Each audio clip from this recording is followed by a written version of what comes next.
దేవుని విషయంలో మనకు క్రమశిక్షణ ఉండాలి. కలెక్టర్ గారు రమ్మంటే అరగంట ముందే పోతాం, మినిస్టర్ గారు రమ్మంటే 30 గంట ముందే పోతాం, చీఫ్ మినిస్టర్ గారు రమ్మంటే గంట ముందే పోతాం. ఎందుకంటే అక్కడ కొన్ని ఫార్మాలిటీస్ ఉంటాయి, అవన్నీ కంప్లీట్ చేసి ఆయన దగ్గరికి పోవడానికి 1 అవర్ 2 అవర్స్ ముందే పోయి అన్ని ప్రాసెస్ కంప్లీట్ చేస్తే మనకు అపాయింట్మెంట్ దొరుకుతుంది, మనం మాట్లాడగలుగుతాం.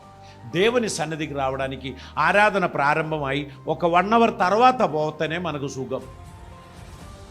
అప్పుడేంటి, ఇప్పుడు మనం ప్రాముఖ్యమైన సమయంలోనికి వచ్చామని కొంతమంది అజ్ఞానులు చెప్తారు.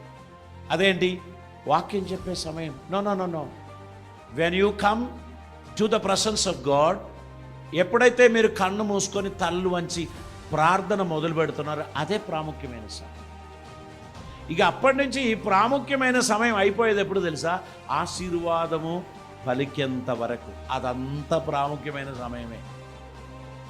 అయ్యగారు మాట్లాడినప్పుడు మనం వినాలి. కొంతమందికి ఆశీర్వాదం అంటే ప్రాణం, వారి దానికోసమే వస్తారు. వారి కొంచెం కూర్చొని రిలాక్స్ అవ్వని, ఎందుకంటే వారి ప్రాముఖ్యమైన సమయానికి వచ్చారు. ఈ ప్రాముఖ్యమైన సమయం అంతా వారు పోగొట్టుకున్నారు.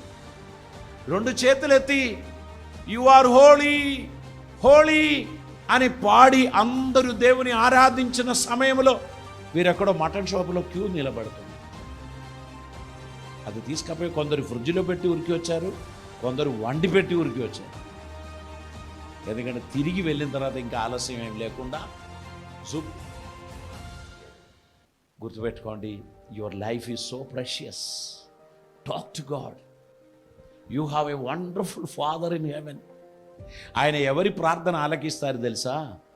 ఆయనను అర్థం చేసుకున్నవారు, ఆయన అడుగుజాడలో నడుచుచున్నవారు, ఆయన చిత్తం నెరవేర్చుచున్నవారు, ఆయనకిష్టులుగా ఉండడానికి నిర్ణయించిన వారందరినీ ఆయన ఆశీర్వదిస్తాడు. సండే మార్నింగ్ మనం అందరం టిప్ టాప్గా తయారై వచ్చాం. ఆ టిప్ టాప్కే 1 అవర్ లేట్ అయ్యి కదా. నన్ను ఒక బిషప్ గారు అడిగారు, కురియన్ గారు మీ వాళ్ళందరూ బాగా ఉన్నోళ్ళే కదా. అప్పుడు నేను చెప్పాను, ఉన్నోళ్ళు ఉన్నారు, లేనోళ్ళు కూడా ఉన్నారు, కానీ మీరు గుర్తుపట్టలేరండి అన్నారు. ఈ మందిరానికి వచ్చిన వారు ఒక్కరిని మీరు గుర్తుపట్టరండి అన్నారు. అవును, వారందరూ ఈక్వల్గా టిప్ టాప్గా వస్తారండి. దాట్ ఈస్ ద సీక్రెట్ అని. సో నేను మీకు చెప్తున్నాను ప్రియులారా, మీరందరూ దేవుని దృష్టిలో precious. I bless you to be a precious child of God. దేవుని దృష్టిలో మీరు విలువైన వ్యక్తిగా ఉండాలని దేవుడు మిమ్మల్ని గూర్చి ఆశిస్తున్నాడు. Always be prepared. రెడీగా రండి, సిద్ధపడి రండి. దేవుని సన్నిధిలో వినడానికి హృదయమును ఖాళీ చేసుకొని రండి. భారమంతా బయటపడేసేయండి. దేవుని సన్నిధికి వచ్చినప్పుడు ఆయన మీ హృదయంతో మాట్లాడు, ఆయన దాన్ని నింపుతాడు. ఇక్కడి నుంచి వెళ్ళుచున్నప్పుడు